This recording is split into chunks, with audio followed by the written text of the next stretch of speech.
Get Dougie. Or the stanky leg. Ooh, now on this side now. Ooh. Oh yeah.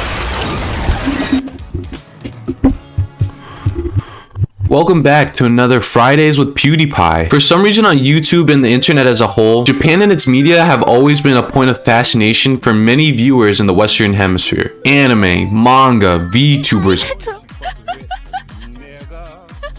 gacha games, Filthy Frank. Japan and its culture has always been such a big part in the internet. And I mess with it heavy. Obviously, Japan on YouTube isn't just associated with those otaku sort of topics. There are also the J-vlogs, city and J-pop uploads, even street interviews in Tokyo, like how we do street interviews in New York City with its inhabitants and the rats that reside in the streets. I love Twizzlers.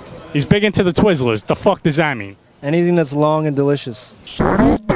If you haven't noticed by now, but a lot of big names on YouTube are starting to move to Japan as well, bringing more attention to Japan, and with that attention, a resurgence of more content is being made of the country and inside the country. But as I previously insinuated, on YouTube, Japanese media in Japan have been a topic of fascination for years, whether for positive or negative reasons. Therefore, I'd like to take a look back over some of the trends that I remember seeing on the internet and YouTube when I was growing up that originally are Japanese and have either been forgotten or that continue to live on YouTube, albeit with niches.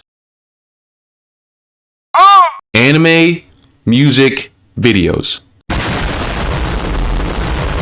AMVs. Anime music videos are literally what the title suggests. They're music videos that consist of clips from anime that I remember being mostly of just English pop or rock music, and they have been a huge part of internet anime culture for a long time. The thing is, AMVs didn't even originally start on YouTube. They had been a thing for almost 2 decades before YouTube was ever a thing. People had to use VCRs to record their anime videos, fucking grandpas. But before YouTube and the early internet, AMVs had to be shared on websites like animemusicvideos.org and other anime websites / forums where they still are being posted to this day. But with the new creation of our beloved site YouTube, AMVs found one more home on the internet, albeit with people recognizing these AMVs as the low-res, Linkin Park, weird Naruto / Dragon Ball anime videos that would pop up on their YouTube feed occasionally. The oldest known AMV created and released is apparently by a man named Jim Kapasas in 1982 when he was just 21 years old. He took the most violent clips of this anime called Star Blazers and backed those clips up with All Your Love by the Beatles. He did so to, end quote, produce a humorous effect. I would show the actual AMV on screen, but there was only ever one copy of it made, and that copy was damaged right after its debut. For some reason, I couldn't find the reason how it was damaged. I can show you a photo of Mr. Kapasas though. What a nice guy. AMVs are probably the oldest sort of otaku media that I remember being introduced to, liking, and consuming in early 2010 YouTube. One vivid memory I have of these sort of videos is that I remember watching and rewatching AMV Blame It on 2009 a good year after watching like 5 Annoying Orange videos in a row, and the classic Grand Theft Auto 4 Hospital Rampage Part 1. I was that kid, yes. Doing research on AMVs, I also found that in anime conventions, there are AMV contests that showcase the best AMVs of the year, which is probably the nerdiest shit I've ever read. And I can say that confidently due to my possession of an MF Doom poster in my fucking room. AMVs, unlike other trends in this video, are still going strong on YouTube and the internet while going harder than ever. With better edits and newer music, I honestly can't imagine AMVs leaving YouTube / internet anime culture anytime soon. Another trend similar to AMVs that I would like to include is Nightcore. Nightcore, or insert song title, sped up, is just music that has been sped up and most of you are probably thinking Nightcore isn't Japanese or anime. It's just sped up music with cute, cool images in the video. But that is where you are wrong. Now it's mostly not Japanese or anime. But back then, it definitely was Japanese or anime. Nightcore admittedly is not originally Japanese, nor does it originally come from the anime community. Instead, it came from a Norwegian DJ duo actually called Nightcore. Nightcore, the group, not the genre of music, would make music by speeding their songs up by 25 to 30%, and their music would reach sites like LimeWire in 2003 and YouTube in 2006. And by 2009, other people would start making and remixing their own Nightcore music and posting it on YouTube.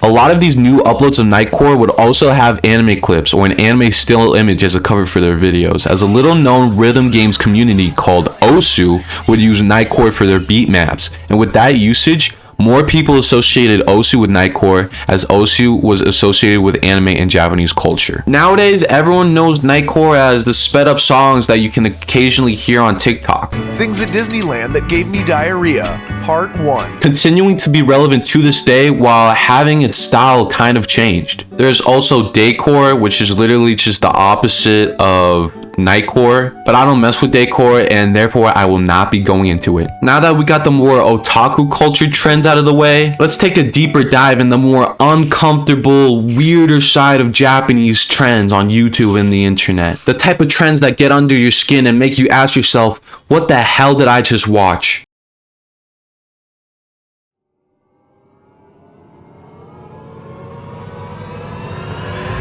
Japanese DIY food kits. The Japanese candy where you make these little cute foods and they're so aesthetic and they're actually made of water and dust packets that somehow contain meat and cheese. Yeah, those fun Japanese food kits. Japanese DIY food kits or poppin' cooking videos have been on YouTube, the earliest I've seen since 2011, and they're probably one of the earliest signs of the kid-friendly, kid-oriented content that would be prevalent on YouTube in its recent years. The videos and kits seem to have gained popularity just due to the fact that they are Japanese, giving this sense of exoticism toward the kids, which worked incredibly in the internet space of the time. As I previously mentioned, these videos have always been driven toward the child-friendly side of YouTube. A lot of these videos don't even have talking or any commentary in the video, some videos even labeling themselves as ASMR. The poppin' cooking videos are honestly kind of relaxing to watch due to how much care and time the people making the videos put into making the food look aesthetically pleasing and appetizing. But if you take a step back and look at it in a new point of view, you'll quickly realize everything is made from water and some sort of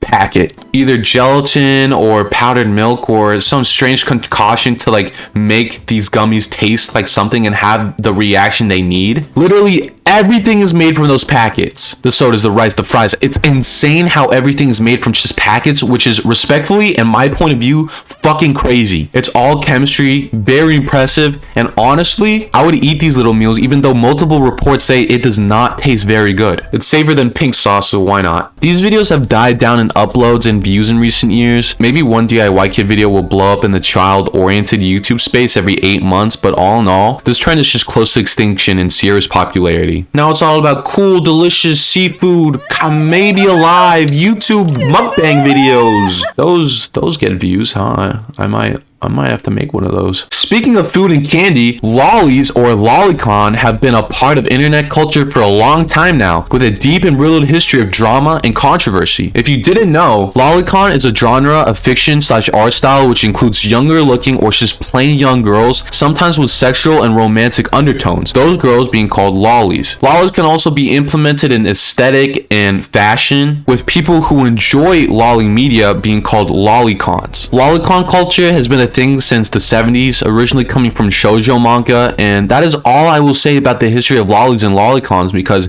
its history should have its own separate video, and I would like to keep at least a little bit of degeneracy out of this video. I'm honestly probably being watched by a government entity now by the amount of times I had to search up lolicon history, lolly aesthetics on Google just for this video. Lollies and lolicons have always had a bad stigma in internet culture, which I personally agree with. Like, I guess if you're not like sexualizing the lollies and you're just enjoying the art and aesthetic, like, you're fine. But there are straight up lolicons who downright consume lolly hentai, which is completely fucking wrong. And then there are people saying their age doesn't matter because they're not real, or you must separate fiction from reality. Like, what? Some people even saying lolicon hentai can act as a substitute for child pornography for pedophiles. Like, we should not be sexualizing children at all. Like, I guess you're right, like, it's better than children being actually harmed in like pornography and being exploited like this, whereas I guess lolly hentai or lolly drawings don't hurt anyone. But I'm just saying, like, we shouldn't be sexualizing children in the first place, and saying that consuming lolly hentai is like murdering people in video games is just crazy to me. Like,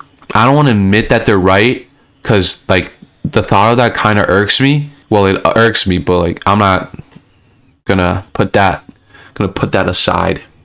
I don't know, man. It just does not seem right to me. Just enjoy the art style. Like, don't be a fucking creep about it, bro. I'm sorry if I have one of the worst takes in existence to this topic, but I'm just gonna move on because this topic is just making me uncomfortable at this point. Let's finish off with this confusing at first sight trend called ganguro. I remember watching the "Is Ganguro Racist" and Blackface in Japan videos like 2 or 3 years ago on YouTube, and that has never left my mind. So basically, if you can't tell from the images being shown, ganguro is a fashion trend that consists of having a dark tan with makeup that contrasts said tan. It started in the mid-90s as a way for women to rebel against Japanese beauty standards at the time, such as dark hair, pale skin, and commonly used makeup colors and tones. The term ganguro comes from the phrase ganguro or gangankuro, which translates to exceptionally dark, while the word ganganguro translates to burn black look and dark tanning. Fun names. People on Western YouTube and Western internet found out about ganguro though,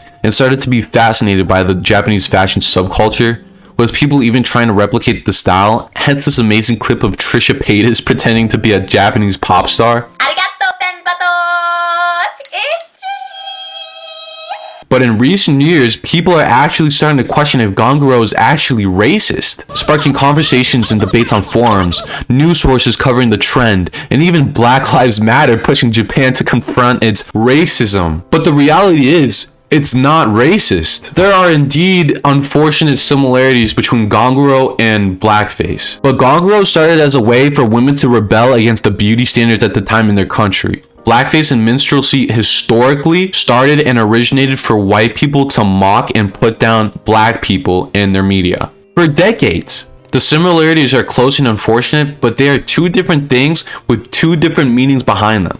Sadly, ganguro has been slowly dying over the years, which is disappointing to see, as ganguro was very popular for a long time and very important to so many people. In the hip-hop impact on Japanese youth culture states that for many young Japanese people, subcultures are more than just a fashion choice. They're a visual and explicit expression of identity. With the ganguro subculture dying, not only in the internet but in Japan as well, an identity and lifestyle that meant so much to so many people is lost, which is very devastating to think about.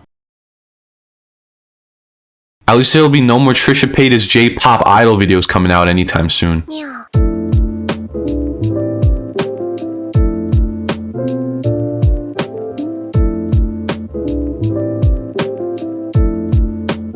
Say hi to Biscuit. He's been in this video. He's been sleeping all day. Say hi, Biscuit.